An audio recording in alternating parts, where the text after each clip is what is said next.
Warning: this podcast may contain graphic violence, sexual themes, and bad language.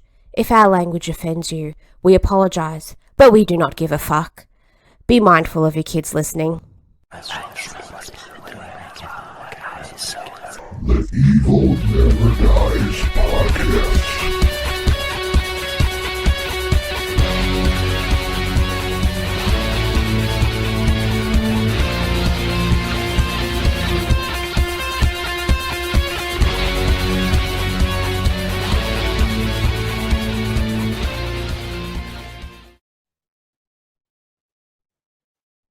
What's up, evil ones?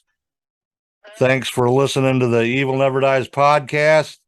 You're the host? I'm the host, Brett, with my co-host, contributor, Carl here. What's up, brother? Contributor is a good terminology. How was your week, man? It was okay. I didn't feel so great. I actually went home early from work one day. I think the haunted house about killed me last week. I was out there like 12 hours. But that damn thing is almost openable right now. We got to put your fence up. And I'll tell you what we need to do is round up all that extra wood and do something with it that we're not going to use. Yeah. So there's the plan for tomorrow. And we're not going to kill ourselves. Yeah. You need to build Frankenstein maybe Sunday. I don't know. I will be at the Ranger game Sunday. I was at the Cowboy game this last Sunday. They played my other favorite team, the Bengals, and it was a weird experience, I'll tell you. Oh, yeah? How weird is it how? Just different. I hadn't been to a Cowboy game since I was like 7 years old, so just seems small. The field seems small. I don't know. Yeah. Well, that place just looks huge from the outside, man. It is huge, but the field is not so huge. But I think I'm so used to being in baseball stadiums. I'm used to the big baseball field. Yeah. So, yeah, I'm actually looking at WWE wrestling as we tape this. If I seem distracted, I think the Fiend's going to show up tonight. The who? The Fiend, Bray Wyatt. Oh, okay. The White Rabbit is showing up on 9:23 at 9:23. So at 9:23, I got to go look over here. Actually, that'd be 8:23 our time. So Okay. So what can we talk about till 8:23? When the White Rabbit shows up. The Fiend is a Halloween character. So are we gonna have to pause? Nah, we won't pause nothing. I'm wearing a Judas Priest shirt. Look at that. Yeah, Demolition Tour. That's some classic shit right there. Yeah, it is. Yeah, it is. Well, now that we're recording on Friday, tomorrow, one of our friends of the podcast is tying the knot tomorrow. Congratulations. People might know her in the group as B.A. Danny. She's our resident what do you call it? Bearded dragon. Bearded dragon lady, yeah. And she's actually her bearded dragon is gonna be best man at the wedding. So congratulations to Annie and Dave Chesser tomorrow. She'll be Mrs. Chesser. So congratulations, guys. And I sent you guys a little present. I hope you like it. And that's all I got about that. You know what episode this is? What episode this is? Yeah. I think this is going to be episode 85. If I'm not. It is 85. I'm pretty sure 85. Yeah. There you go. We're gonna be up to 100 pretty soon. What the hell are we gonna do for our 100th episode? Maybe I'll finally do my Motley Crue story. So around Christmas time? I don't know. I have made so many promises. I was supposed to do Sabotage and Trans-Siberian Orchestra for Christmas, and I never did. Yeah. So we can do that. We can do that this year. We're doing Halloween theme. And a few weeks ago, we did our top Judas Priest albums. And Defenders of the Faith was not my number one album. And probably my number one Judas Priest song is Love Bites from that album. And that's a very dark, evil song, which would made my top Halloween list last year, I believe, too. Scary Yep. songs we did. So I think it's a good time to visit an actual Priest album, do it on the full show, not just a midweek, of my voted number one Judas Priest album, Defenders of the Faith. How does that sound? Sounds like a plan to me, man. Good. Sounds like a plan. As contributor, I like contributing things like this. All right. Defenders of the Faith, the 9th studio album by Judas Priest. It was recorded September and October of 1983 at Ibiza Studios in Ibiza, Spain. And then it was mixed in November of 1983 at DB Recording Studios and Bayshore Recording Studios in Miami, Florida. Genre, of course, is heavy metal. And semi-thrash, actually. Yeah, there's a couple of thrashy songs on there. Yeah. Length is 39 minutes and 43 seconds. Label Columbia Records. Produced by their longtime producer, Tom Allum. Engineered by Mark Dotson. And it was finally released on January 4th of 1984. One of the best years of music ever for the metal genre. I remember buying that album. It was cold as shit outside. And my record player had broke, turntable. And I'd been dating Tracy for a while, then like a year or so. I think, what were we, 15? And came down to listen to that album on her brother's stereo. And rode my bike down there, and it was fucking colder than a fucking witch's tit. She lived like 10 miles away at the time. Rode my bike, carrying my album, my Judas Priest album. Then I get there, and nobody's home. Oh, no. I was pissed. And nobody came home, so I rode my bike back home. With your Priest album. With my Priest album. It was cold, man. I'm lucky the fucker didn't shatter on me for sure. Especially it was like definitely below zero, man. Wind chills and shit. So, well, let's talk a little about the lineup of the band in 1984. Because I think when we did our top 13 list, we didn't even mention any of the lineups except for the fact that there was a guy named Tim Ripper Owens in the band at one time. So I want to get a little bit more depth into the lineup, because this is what I would call the classic 1980s lineup of Judas Priest. Yep. Because they play on every album up till Painkiller together, which was in the 90s. Yep. Yeah. So let's go over the band in circa 1984. All right. We got Rob Halford on vocals and screams, KK Downing on guitars, Glenn Tipton on guitars, Ian Hill on bass guitar, and Dave Holland on drums. Dave Holland, that guy's sort of an enigma. Yeah, a drummer before him was named Les Binks, and he was a way more technical drummer. And I just don't think Dave Holland had the chops to be in Judas Priest. I've always had issues with that guy's drumming. I wish the hell they'd have found Scott Travis, who replaced him on Painkiller years later. I mean, years before, because I just never was a fan of Dave Holland.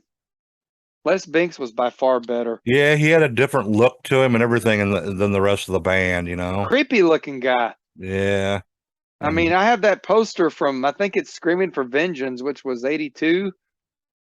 Yeah, he totally looks out of place. He looks out of place, and he looks creepy. And I actually covered that poster up with a Metallica Garage Days poster, because I just get the creeps with Dave Holland looking at me, the drummer.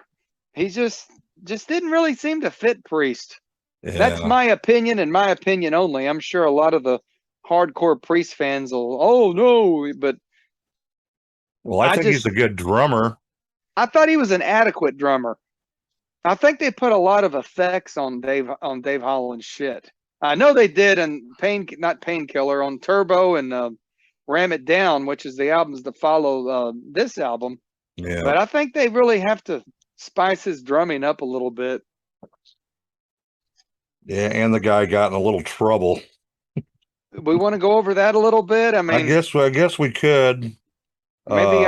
Maybe that's what shifts me against Dave Holland a little bit. I don't know. Leaves a bad taste in your mouth. He just looked like a creep in 1984, even 82, 84, the whole 80s. He just did not look. He had a weird look to him. And then we find out that 2002, allegedly, and I think it turned out to be false. Yep. According to KK's book, I guess he wrote some stuff in there. Or the person that helped him write the book knew something about it, knew somebody that was in the mix at that time and stuff, and ended up the kid that accused him of attempted rape, and he ended up got convicted. Yeah, he went to prison. Yeah, he did 12 years, man. Yeah, he went to prison for this. Yep. And I think it was did you know right before he got arrested and stuff, did you know he was did drum tracks for Iommi? Yeah, for Tony Iommi from Black Sabbath. I did know that. And Iommi went and redone all the tracks after he went to prison. Yeah, they were going to call it Eighth Star or some shit. Yeah, I think Glenn Hughes was on it. Yep. Yeah, I found that interesting. Dude was actually found guilty and went to prison. Yep, did 12 years in an English prison. And then come to find out that after he passed away of cancer in 2018, and after that, this lady decided to come out with the facts about it. So evidently he was wrongly accused and wrongly imprisoned. So who knows? I mean, like I said, I just always got a creepy vibe from Dave Holland, but that should not I can't even talk. Take away, we'll use that word since I can't speak proper English, from any of Priest's work. I just, like I said, I think he was the weakest drummer the band ever had. Les Binks and Scott Travis were better drummers. Yeah. Anyway, we went way off topic there. We had to get our Dave Holland story out, I guess. All righty. So back to Defenders of the Faith, 1984. It hit number 18 on the U.S. Billboard Top 200, 19 in the UK charts, went platinum in August of 1984, just 8 months after it was released. The album art. I love the album art. And have you noticed on Apple Music, the album art moves? Yes, it does. Isn't that cool? The tracks like go around. Yeah. It's sort of Isn't cool. he like a metal tiger or something? Yeah. The Metallion is his name. And the artwork was done by Doug Johnson, and he also designed the Hellion on the Screaming for Vengeance album. Yes, I'm drinking Grey Goose as we do this. Drinking what? Grey Goose. Ooh. Yummy. The Metallion is a rammed horn tiger-like creature with Gatling guns and tank tracks. And the whole band actually did the concept for him too. The Metallion. He's a very cool creature, and it's a very cool album cover. It sort of fits the Priest genre vibe, you know, Priest always had those weird artwork on most albums, so Yeah. I think this is one of the better ones. He's a cool creature. The back cover contains a message. Do you know what that message is? Not offhand. I could pull the You don't CD have out the and look. CD? You don't got the CD pulled out? Why do I need the CD for? I don't know what the hell's wrong. Usually you got it right there with you. I do got it right here, but I didn't think I needed to look at it. I was going to let you read the message on the back. Well, let me get it, damn it. I didn't know I had to read nothing. I'm just a contributor here. I'm not any kind of a... Let's see. What do we got? I got to go through every one of these Priest albums. There it is. This is the special edition. Okay. Oh, I know that saying. I didn't even have to look. Rising from the darkness, where hell hath no mercy, and the screams of vengeance echo on forever. Only those who keep the faith shall escape the wrath of the Metalium, whatever his name Battalion. is. The Metalion, Metalium, whatever. Master of all metal. That's the tiger guy, the Metalium. Metalion. I'll call him the Metalion. All right. Now I've got that and about half of Priest catalog up out here now. See, I'm not prepared on Fridays like I was on Sundays. I had to work all day, so So did I I. can't get. Yeah, I work harder than you. Hey, man, it's hard driving all day long. Yeah, whatever. Having people fucking pull guns out on you at stoplights and... Yeah, you probably ask for it. I thought you weren't going to tell that story. Now you got to tell it. I'm not telling the story. Let's just leave it at that. And everybody's going to wonder, well, how did Brett get a gun pulled on him? Private message me and I'll tell you. I don't even know the full story. You just kind of stopped it. I just that's how you stopped it with me. You just said, yeah, the guy pulled a gun out from the car and that's how you left it. So I don't even know the full story. Yeah. I'll tell you tomorrow when we're working on the haunt.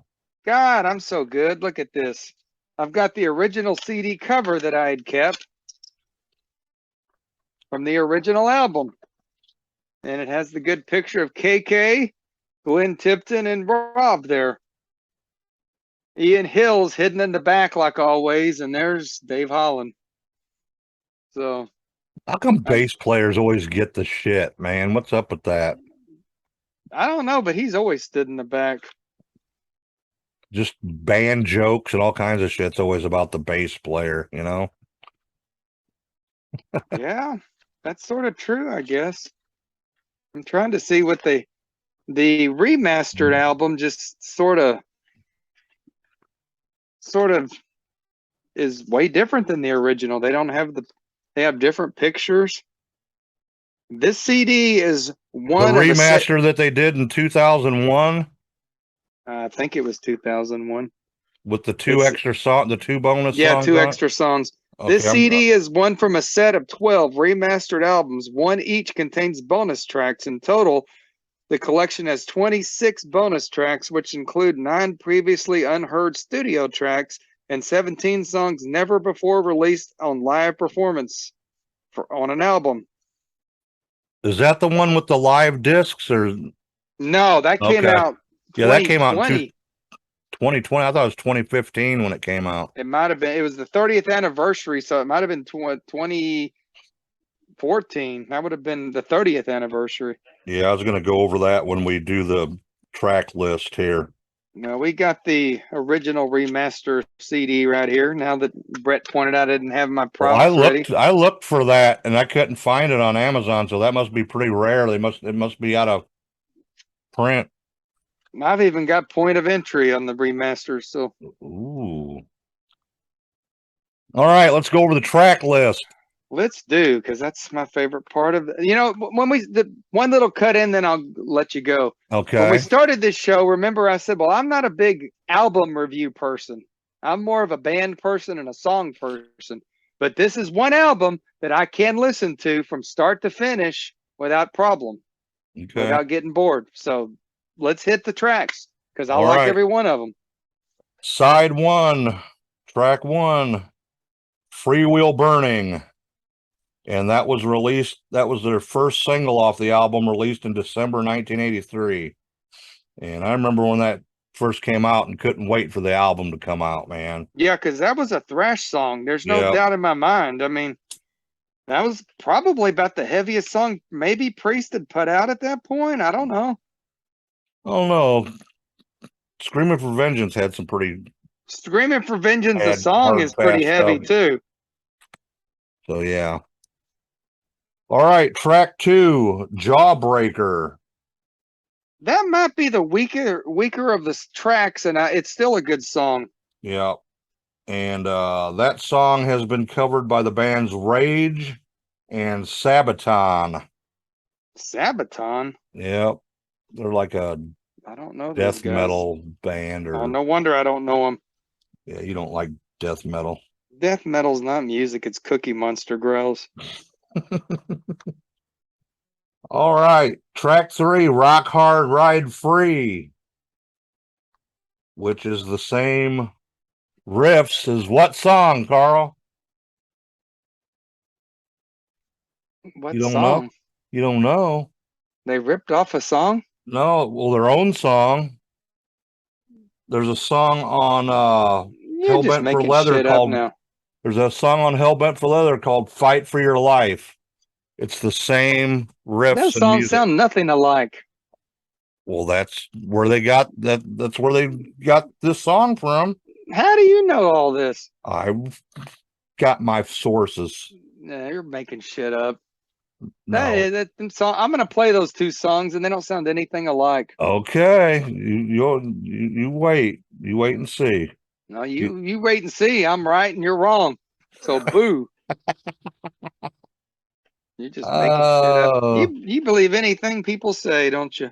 No, I just listened to them yesterday, dude. I just listened to it literally 15 minutes ago. You just made Chatterbox go off. The Fight for Your Life song you listened to? Look at that. Chatterbox is going off. You see him in the background if you're watching YouTube. You pissed Chatterbox off. Even Chatterbox knows you're making shit up. Actually, that Fight for Your Life was on the remaster of Hellbent for Leather, and it was recorded during the Screaming for Vengeance sessions. So, well, I've got an issue with the bonus tracks anyway. The one that's on this album, which I love the song, was actually recorded. It's Turn On Your Light, which I know we're jumping ahead, but that was recorded from Ram It Down.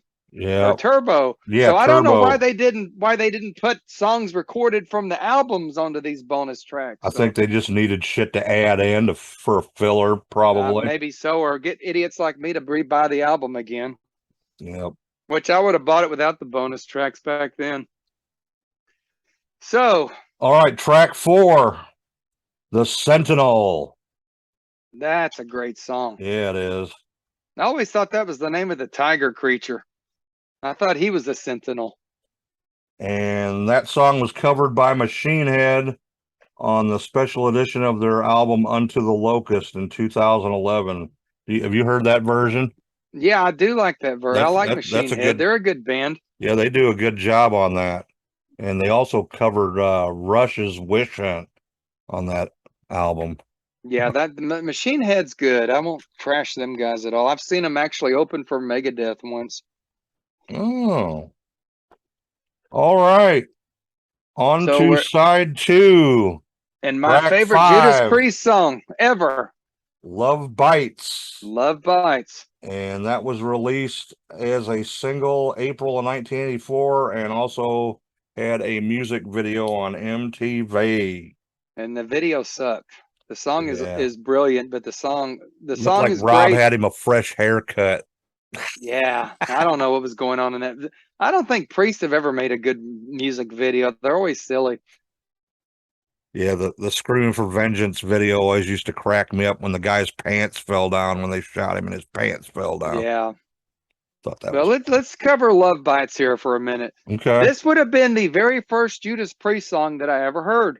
Really? It was on a compilation record an actual vinyl album record. And when I heard it, I was like, holy shit, this is the most evil song I've ever heard, period. It's even got Shout at the Devil beat. So as a kid, I was just kind of hypnotized by this song. Good God, this is just so evil. Yeah. So I'm thinking Judas Priest, the name of that band, every song they put out must sound like this. Well, I was sort of mistaken. Yeah. This is sort of a rarity. Priest doesn't really do dark, brooding songs like this. Yep. So I still listen to Love Bites.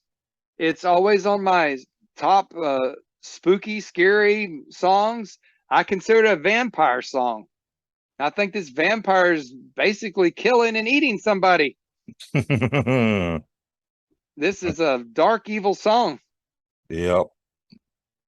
Yeah, it's one of my favorite songs on the album too. It's probably my favorite Priest song besides A Touch of Evil from later down the road.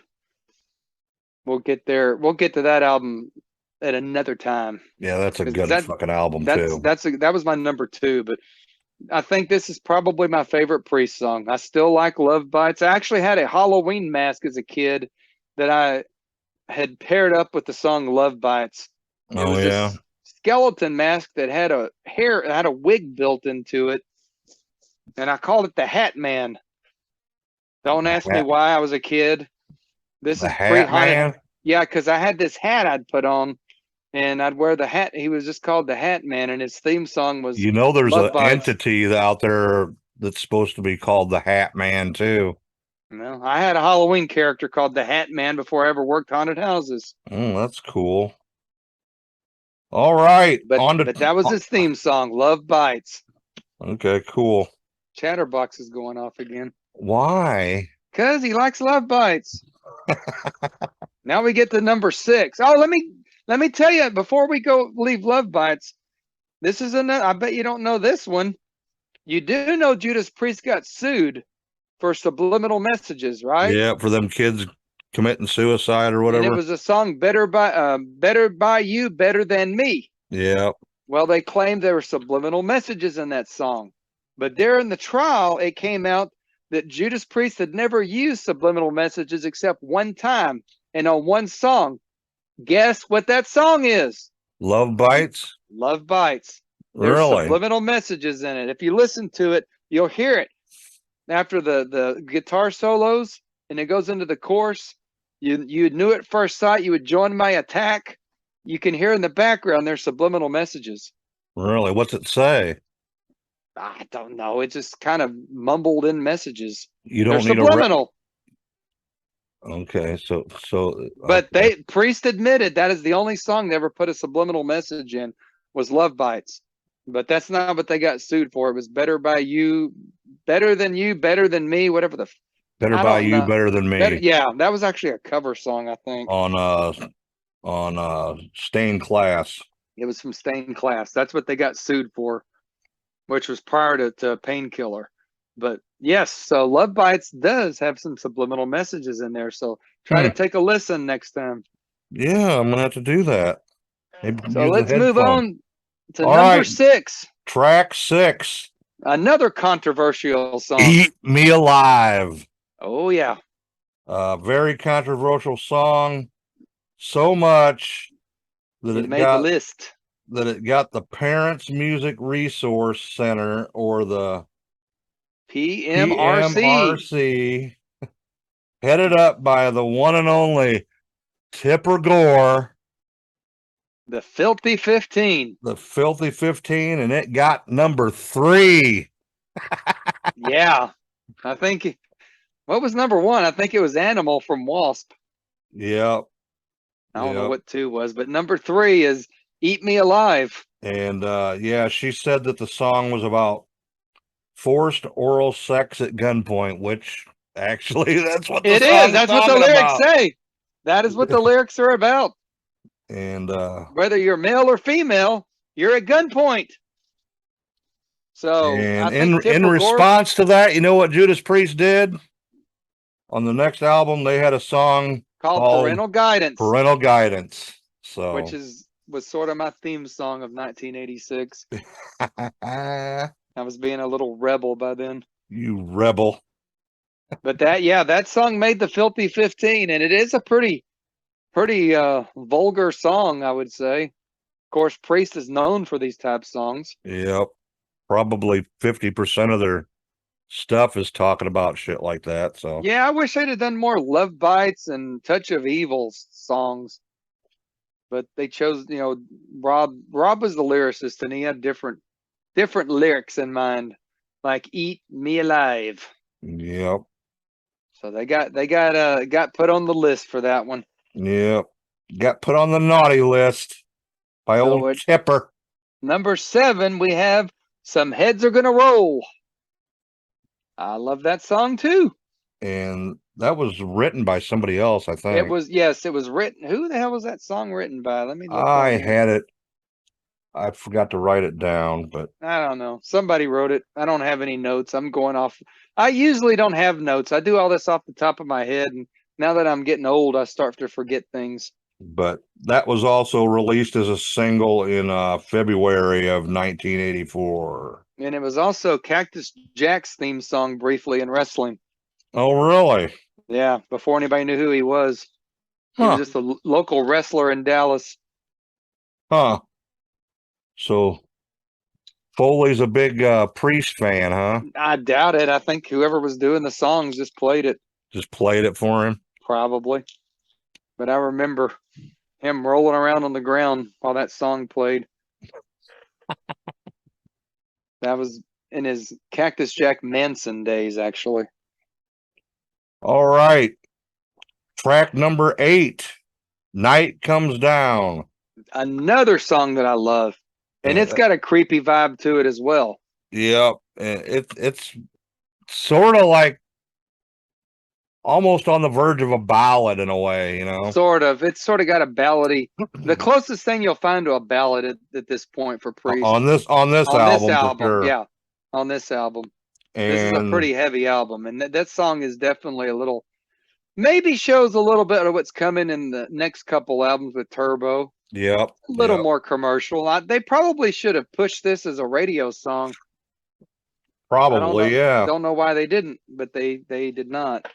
I don't think they were looking for radio-friendly material on this album after the last few albums. Yep. And that song was also covered by the band Catatonia. You ever heard of them? Nope. I've heard of them, but I don't think I've ever listened to any of their music. I think they're like you'd probably like them. I guess they're that really melodic metal. Well, hell, I'm going to look them up on Apple Music then. I may be wrong, though. Don't hold me to that. Now, I'll probably play it, and it'll be some Cookie Monster screaming. Die, die, die!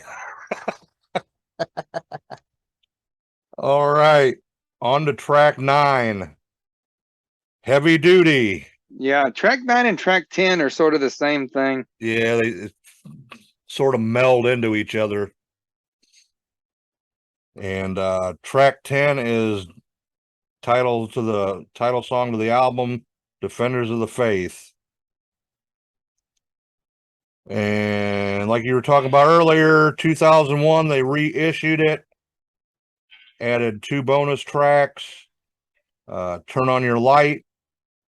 Another good song, even though it came from that's definitely a ballad for sure. Again, and then they did a live version. What was it? I think of they Heavy Duty and Defenders of the Faith. Yep, live at Long Beach Arena. I was listening to that while I was on my walk, and I think I prefer the live version from the studio version because they sound like one song more. They blend together better. Yep, exactly. So I think that was a good live track to put on there. But again, I don't know why they mixed, why not put whatever songs recorded from this album as a bonus track? Why pull a song from Turbo and throw on there? I don't know what they were thinking there. I don't either. If I'm not mistaken, I don't think Rob was in the band when they released these bonus things. So this would have been KK and Glenn Tipton's doing. Yep. All right. And then in 2015, they released the 30th anniversary special edition, and it had 2 bonus live CDs that were also from recording at the Long Beach Arena. Yeah, And that's from the actual Defenders of the Faith tour. yep. So Actually, it was on May 5th, 1984. This is something we have never heard before. So this was definitely a bonus. I have that on Apple Music. It does not include the bonus track that was originally released on the remaster, but it does have the Yep. live, Yep. and it's worth it for the live album. It's because again, you don't have anything from '84 from Priest. I wish more of these bands had put out DVDs of stuff. Yeah, that would be cool.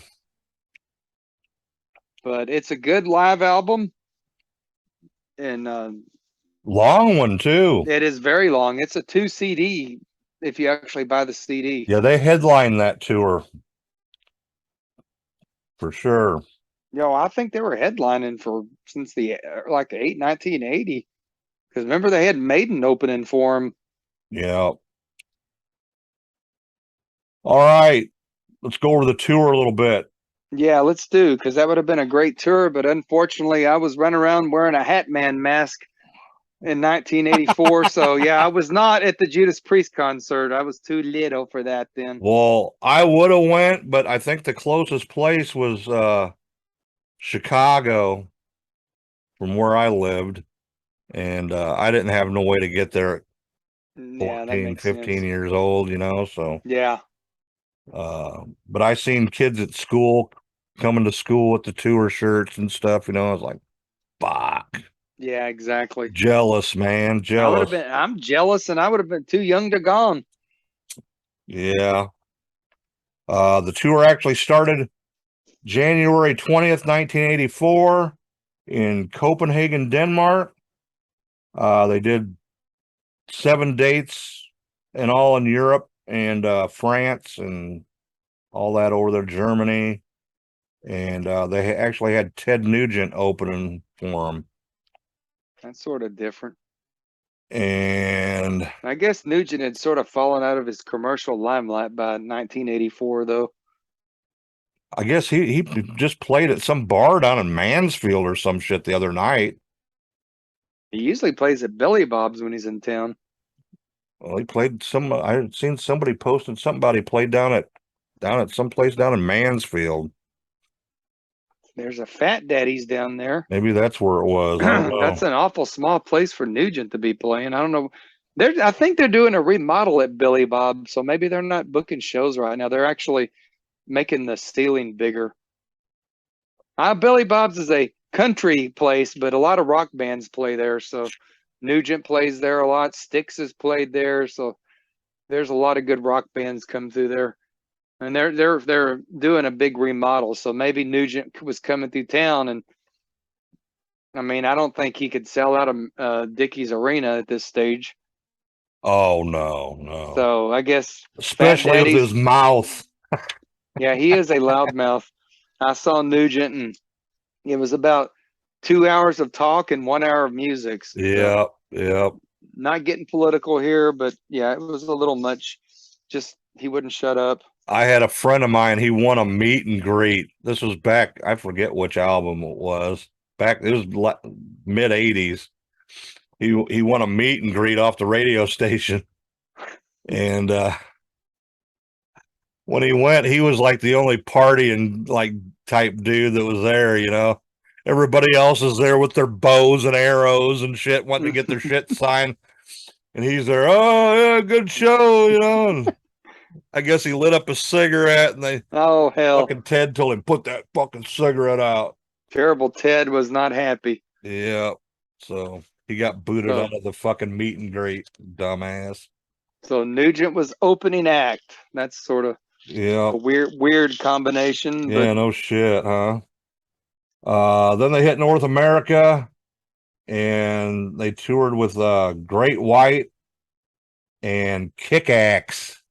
You Don't know remember who Kick-Axe- Kickaxe? Don't know who the fuck Kick-Axe is. I don't know either. Yeah. Whoever they are. I know who Kix is, but not Kick-Axe. Yeah, But Kickaxe. Great White would have been great to see in '84. That'd have been a good show. I think I seen them at a bar out in California when I lived out there in the late '80s. They actually did put on a good show. Yeah. All right, and they ended up ending the tour on August 10th, 1984 in Bismarck, North Dakota. And they did a total of 60 shows on that tour. Would have thought they would have did a little more, but Yeah, especially in '84. yeah, and they're playing North Dakota. Yeah. They still play weird venues. They always play somewhere weird when they come to the Dallas area. I think they're playing at the former bomb factory again next time. They're Yep. doing that Allen Events Center. And I don't know why they don't play a big arena. They'd sell it out. I mean, Maiden sells out. To me, Maidens and Priest are equals. So I don't know why they choose to play these strange ass venues. Yeah, Maiden's playing all these huge places now. Yeah. I tell you, if Priest played Dickies Arena, they would sell that out. Oh yeah. I don't know why they play strange small venues. Maybe they prefer a smaller Maybe club. the I don't know. sound quality, maybe they I don't know. I don't know. To me, I think Priest has just as much commercial value as Maiden does. Maybe I'm just seeing them through my eyes. I don't know. I mean, I don't know. I don't get it. I mean, I saw him on this tour playing the Bronco Bowl with Tim Ripper Owens, but it was when the they Bronco played- Bowl. Everybody played there. What tour was that when they played that Allen Events Center? I don't remember. It was like 2015, and they played up there, and then they played at some little small arena just north of Austin there. Forget the name of that little town too, but yeah, was it like I don't know. this little subdivision just north of Austin right there. Was it Round Rock where the Round Rock. Round Rock Express, Nolan Ryan's baseball team. Yeah, there isn't a little event center up there, and they did play that. It probably held fucking 4,000 or 5,000 people. It was packed too. It was packed. I don't know. I don't know why Priest choose. I mean, the last time I saw him at a big venue was at the former Starplex, and that was on the Nostradamus tour. And then I saw him one more time. They may have played there, and I haven't seen Priest in years, honestly, because they played that Irving thing over in Las Colinas. Yeah. I'm not a big fan of that place because it's hard to get into for parking. Yeah, there's nowhere to park down there. Parking garages, and you can't get out of them. I'm tongue tied tonight. I can't speak proper English. Yeah, the Scorps are playing there Tuesday. I thought they were playing at American Airlines Center. No, they're playing at Irving. Well, they changed venues then. No, When they had when they had Whitesnake, they were playing American Airlines Center.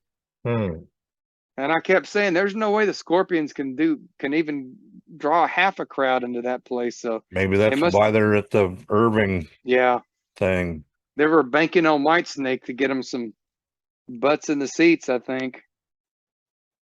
And Coverdale got why'd they sick. pull out anyway? Originally, I think maybe it was Doug Aldridge, the guitar player, got sick, and then the drummer got sick, and they said he might not ever play again. Really? Then he's like, "Oh, I'm not that sick," and then David Coverdale got a cold, supposedly. Hey, I think the White Rabbit just showed up. Yeah, that's but when you got Coverdale's voice, though, as old as he is, a cold would probably fuck him up. He's always had vocal problems. Never failed. But he's such a that blues voice of his. So they actually canceled their entire tour. So it wasn't just for the Scorpions. They canceled everything. for this Now year. it's some weird band opening up that I've never even heard Yeah, of before. I feel bad for the Scorps because that would have been really cool to see them play the big stage again. But yeah, they couldn't pull it off by themselves in Well, if it wasn't 2022. Juliet's birthday, man, I'd go check them out. And it's only right down the road from there too. So, but yeah, I can't do that. So No. I was really looking forward to seeing Whitesnake one last time. So maybe yeah, they'll that would get be their cool. stuff. I can't figure out if the White Rabbit showed up or not on this wrestling. There was some guy wearing a white suit that got his butt beat. I guess that was the White Rabbit. Let me look here. I don't know who that is. I think it's Sheamus wearing a weird hat and an Irish looking, like an Irish pub outfit. He's not the White Rabbit. They ripped me off on WWE. No White Rabbit, damn it. I haven't watched WWE in forever. I don't even know who wrestles Well, you know, anymore. Vince McMahon had to retire, so Yeah, it's gotten better here in the last since he left. Not as childish. Is Triple H and Stephanie, yeah, Stephanie, they're running the show now. They're running the show. Yeah, that's not no White Rabbit. That's old Sheamus is so white, it looked like a white ghost. They didn't even show the White Rabbit. Sheamus. That's funny. Them guys still wrestling, huh? Yeah. Man. I don't believe old Ric Flair wrestled again, man. He did. He certainly did.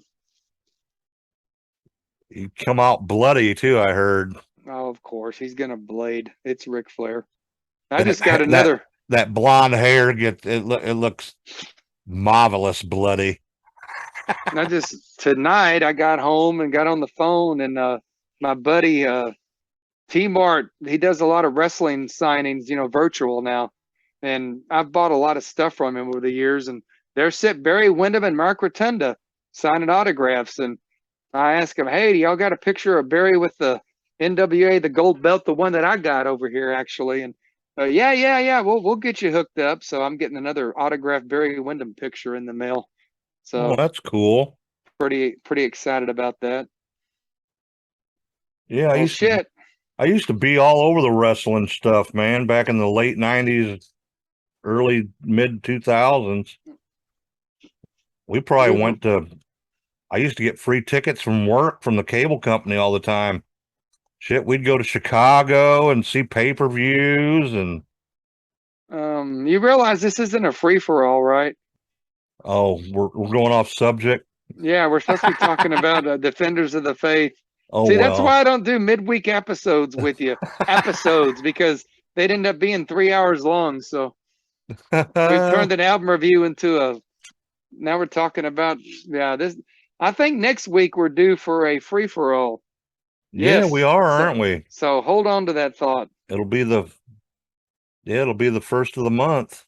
Yep. So what else you got on Defenders of the Faith? I really don't have anything. You got anything else you want to add, Carl? No, just that it was really my first Judas Priest experience when I was a kid. And I still like the song Love Bites. And I remember the Hat Man, and that was his theme song. And I still listen to this album all the time. Jawbreaker is probably my least favorite album on it. I don't really listen to Eat Me Alive very often anymore just because of the nature of the song. That's probably one of my favorite songs on the album. Well, yeah, you would be. You're a sicko. I do like the bonus track of Turn On Your Light. It sort of eerily fits the album. So maybe they knew what they were doing when they put it on here. Maybe. So maybe they had it recorded already. They could have and decided they were just going to hold off on it maybe for the Turbo album and then didn't use it on that either. It doesn't fit Turbo. It does not fit Turbo at all. So maybe that's what they did. They just, this song sounds like it fits. So it was a good added bonus, and it sort of gave it a, because it ends with Heavy Duty and Defenders of the Faith. I cannot talk tonight. And no, it's not because I'm drinking. I'm just tired. But I like that ended the album, and then the live track again was better than the actual studio version. So if you can find the one with the bonuses, pick it up. It's worth it. If you can't, we got that 30th anniversary that's got the full concert. Is that on Apple? It is on Apple Music. I believe the bonus track is actually on Apple Music. Now, I know it is, matter of fact. So you can get these on Apple Music. I'm guessing Spotify has it. I have no idea. I'm sure they do. But definitely check out Defenders of the Faith. If you're new to Priest, it's a good starting point for the 80s because you can go back or you can go forward either direction because it's a middle ground from exactly. From the 3 albums before it, and then from Turbo. It's really a good middle ground. And I think it was Priest at their height. Again, I don't particularly like Dave Holland's drumming. If they had Scott Travis back then, it would have been incredible, but he was in Racer X at that time, I'm going to guess. So yep, they do some magic in the studio on the album, and it's good stuff. I'm going to give this album 5 stars. 5 stars. It's my favorite Priest album. I already said that. So I figured you were going to give it 5. So there's only one other one that'll get a 5, and that will be talked about later. Okay. I give it 4.5. Okay, that's fair. It's a great album for sure, and I quite enjoyed it revisiting it again the other day when I was driving around getting guns pointed at me. Yeah. Damn evil Bubba Brett. But definitely check out Defenders of the Faith. It's the classic 80s lineup. They play on every album in the 80s that Priest put out. The same band, each album. So it's 79 to 89. That is really Priest to me, sort of in their prime at that point. And give it a listen, and definitely check out Love Bites. It's a good Halloween creepy vibe song. And who knows, we may play that song in the counts room. Ooh, Change that's a good things idea. up. That song has been played in haunted houses that I've run many times. So that's our tie-in to Halloween. That Love Bites. That's our Halloween tie-in for this week's episode. Episode. You didn't say it right. Episode. You still didn't say it right. And I'm going to play some snippets so you can check it out at the end of the show here if you want, as we always do when we do an album. So yeah, it's rare I do album reviews. This is a special album. Yep. And next week we will be doing the free-for-all. A lot of people like the free-for-all, and it will be Halloween centric. It'll be the 1st of October. We might put masks on and do the whole show with masks on. I need to recreate the Hat Man mask. I'm telling you, it was like a green skeleton, but it had those little eyes that had, kind of like the little dots that moved in them. The googly eyes. The googly eyes, but then it had the slit so you could see through it. Oh It yeah. had the nose, but it had like this wig all the way around it. I don't know why a skeleton would have a hair, but You ain't got pictures of that shit? I don't think I did. That was when I was a kid. I didn't go around taking pictures of selfies like I do now. Yeah, that's true. Hell, if I'd only had a phone when I was a kid, I'd have like 500,000 pictures of me. Oh, I know, right? I know. I don't even know that. I don't even know you could take a selfie back with the old Polaroid cameras. I don't know. I never did. All right, everybody. Well, that's it for Judas Priest. And bonus topics. And our analysis of Dave Holland. Yeah. I figured that had to be mentioned, though. A lot of people did. A lot of people probably don't even know about that. So well, apparently he must have been exonerated, so let's give him his due. Sad story, either way. Yep. All right, Whether everybody. Guilty or innocent, it was a sad story. So we'll check us out on all the That's all we got on this Defenders week. of the Faith. You talking about social media before I cut you off. I cut him off all the time. I need to Cut- shut up. He's the host. I'm the contributor. You're fucking me up, man. I always fuck you up because you're easily fucked upable. I'm easily fuckable. I don't know about that. You said that. The Pillsbury Doughboy says no. All right, everybody, check us out on the social medias. Give us a rating and a review on You need Apple. to do a new TikTok video, I think. Yeah. I try to put one out for every episode, so. But yeah, check us out on all that. And YouTube's still there. We just hadn't really been promoting it as much. We seem to be more podcast based, but I do know people who listen to us on YouTube. I don't know if they watch us, but they do listen, so it's still there. Yeah, I've been looking at it. It's getting some more views. Nobody's subscribing, but lots of people are watching. So yeah, I think that's a lot of people don't subscribe though. So yeah, I think it's taken off a little better, but we're trying to be more podcast centric. I was getting more visual for a while, and I've tried to calm that down. I'm playing it like I used to before we were doing YouTube. I'm just sort of ignoring the camera. We're just throwing it out there. It is what it is. So even the Pillsbury Doughboy says, yes, it is. All right, everybody. Stay Puft Marshmallow Man, but he looks like the Doughboy. We're done. Thanks for listening. On the haunted house work tomorrow. Yep. Brett will be back with episode 86 on midweek episode on Wednesday, and it might have to be a day late because Juliet's birthday is on Tuesday, and that's when I usually record it. So maybe I might have to do the midweek episode this week. Well, you're more than welcome to do it, brother. Hey, I might do it. You can do it.